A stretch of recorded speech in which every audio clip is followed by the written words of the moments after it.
Servant, Season 2, Episode 10, Season Finale, Josephine. I'm Joe. Please subscribe to this channel. I was outstanding. Great season finale. A couple notes before I go into the episode. The pandemic obviously slowed this down. End of the season took place around Christmas time. That was supposed to air around Christmas time. It aired in March. It was supposed to air in December, which means that the season was supposed to start end of October, mid-October, early November, in that range. Mid-October, get you to the end of December. It started earlier in the year. They already started shooting season 3, which means we're probably going to get it hopefully in October or November. We're not going to have to wait almost a year. We're not going to have to wait for them to put it out in January. Just fantastic episode. Again, this episode took place over the course of minutes. Could it have even been an hour this episode took place? This episode could have almost been real time. Aunt Josephine shows up, introduces herself, has a cryptic talk to Dorothy. Leanne is petrified. She knows she's coming. She's standing on the stairwell with a statue ready to defend herself. Aunt Josephine says something like Dorothy Turner the warrior and says she has to talk to Leanne. And then after they talk, she goes and tells Dorothy that we're leaving tonight, me and Leanne. She says, I want to keep a promise to you. I want to give you the truth. And she hands her one of Jericho's onesies. And that starts Leanne down the road of realizing that Jericho is dead. But not quite. She doesn't quite remember, doesn't quite accept that she was the one who's done it yet. But I think the whole implication was that Aunt Josephine was trying to tell her, it's time to move on, it's time to accept it. And she locked herself in the room getting ready to kill herself. Sean gets locked in his room. His phone won't even dial. He gets locked in the room and he's trying to get out because he knows everything's gone to hell.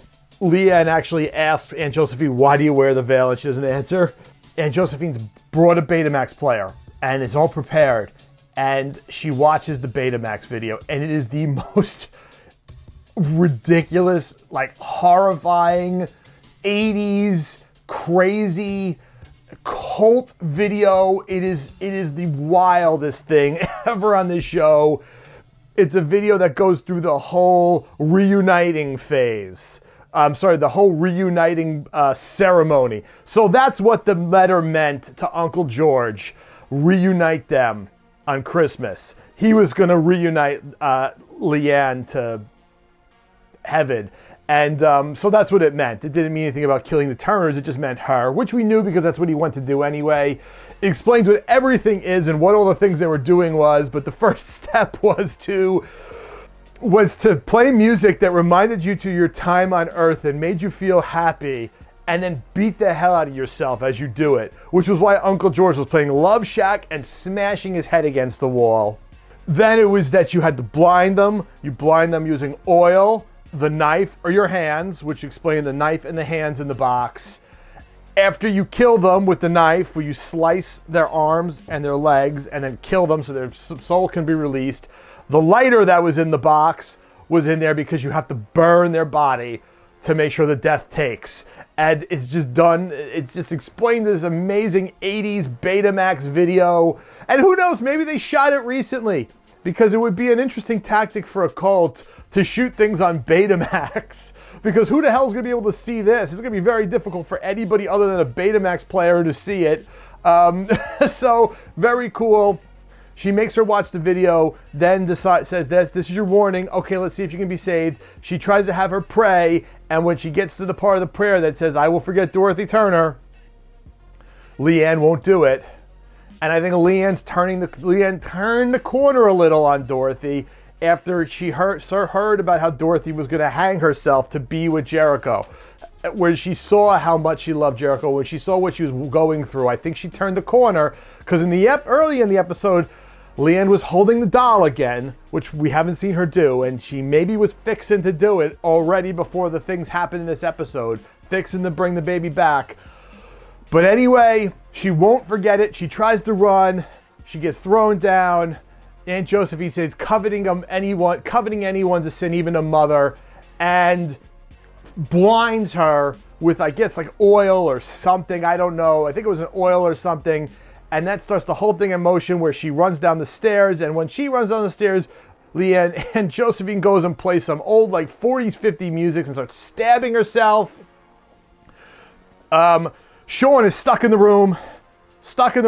He can't get out. He's about to jump out the window. Leanne starts praying in the basement after she kind of gets her sight back. And right after she prays, the door opens up. So he's able to get to stop Dorothy from killing herself. As that's happening in the basement, there's a struggle. Aunt Josephine started a fire. She's already cut one of Leanne's arms. And just as she's about to cut the other arm, Dorothy smashes Aunt Josephine over the head. Leanne says, I'm going to bring him back. They want you to think he can't come back, but it's not true. I'm going to bring him back to you. Goes upstairs. She makes a comment about how, see, she protected me like a mother. So that's going to be an interesting turn of events for season 3 because God knows what Dorothy really feels for Leanne. And I don't know if it's really motherly, but maybe she's going to have her fascination back with Dorothy that she had in the first season. Her infatuation, her worship of her is going to come back now, and who knows what that's going to lead to. Anyway, Leanne, looking glazed and crazy, gets the knife ready, and she's getting the knife hot. I don't know if she was going to cauterize her own wound or if she was intending on slicing Aunt Josephine up beforehand. Aunt Josephine comes, knocks her over. They have a fight. She's choking her, and then Leanne manages to knock the veil off Aunt Josephine. After knocking the veil off of her, Josephine runs, finds her veil, puts it on, gets her face together, and then Leanne says, "Vanity's a sin, Aunt Josephine," and stabs her in the eye with the friggin' flaming knife. Upstairs, Sean is just about to tell Dorothy what she did about the car incident in August, about how she accidentally killed the real Jericho.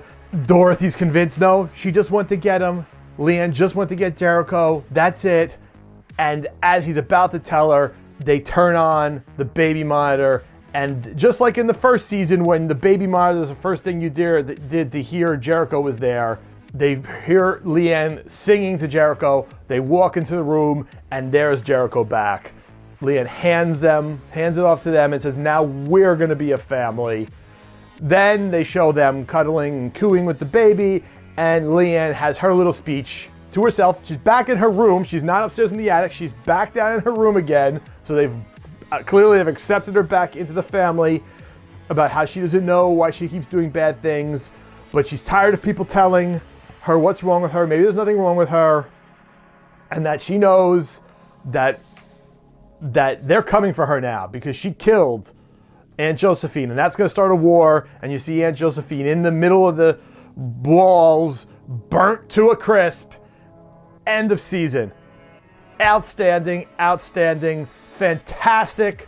Where's it going in the third season? Well, we have this cult out there who is going to want to avenge the death of Josephine. We don't know what happened to Uncle George. Where's Mae Markham? We have the whole concept now that she's already slept with Julian, who already has been going through a lot. She's going to have her fascination back with a motherly thing with Dorothy. Dorothy's going to have to also start realizing that there's no way Jericho stays around this house without Leanne at the house. They did 100% say that she rematerialized the baby from death, because the only explanation for them not doing it would have been like in the first season where she came in with the suitcase and the baby was in the suitcase. Or she, in those 15 minutes, went somewhere close and grabbed the baby. I think it's pretty much indicated now that the baby has been brought back to life. It literally is a reborn baby. She was holding the doll. I don't know, maybe she used the doll as a vessel. Who knows? The doll throughout the whole season was shown in different places, looking at things, watching TV, all those things. So that's there.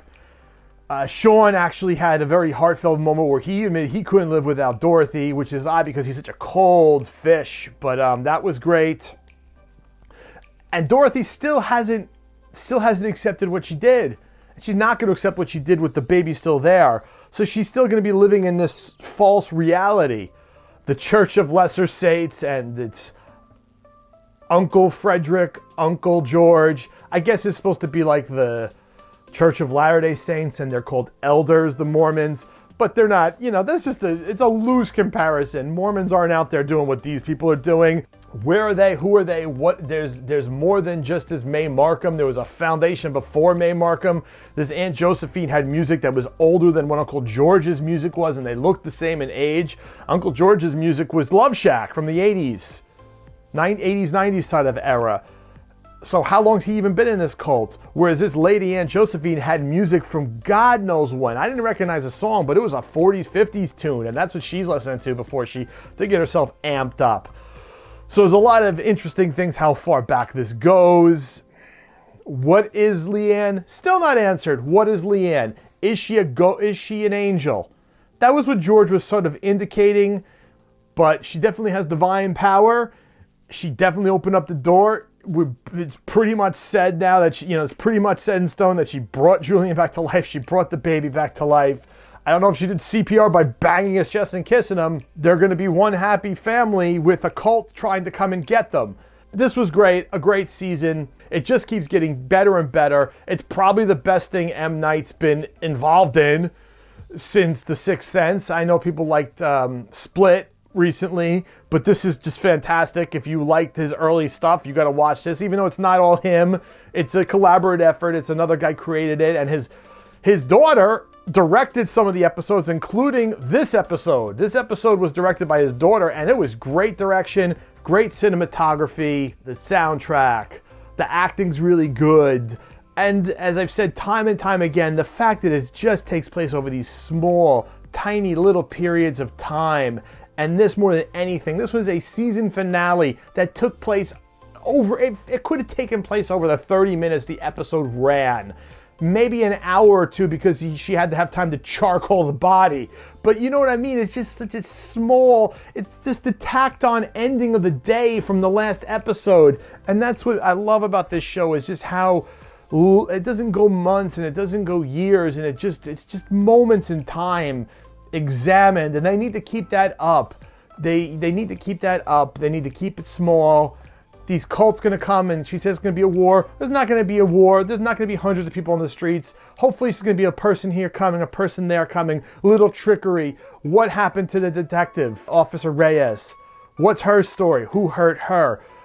Roscoe, what's his story? What happened to him? He seemed to be switched over by the cult. We still have her news outlet, what she does at the news job. We still have the whole Sean's career we haven't delved into too much this season.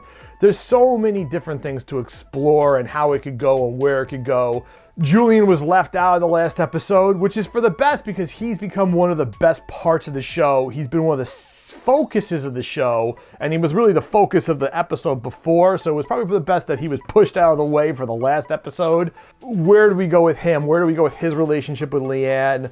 So many questions left to be answered, but so much was settled in this season, and it was a satisfying conclusion to this season with where you can see there's a lot more they could possibly do just because they've been able to surprise with so much of what they've done. I love this show. I hope season 3 comes out soon. Let's hope the pandemic fades away so there's not another production delay and we can get it out in the fall and we can get back to Servant. I hope you enjoyed this video. Please subscribe to our channel. Until next time, I'm Joe.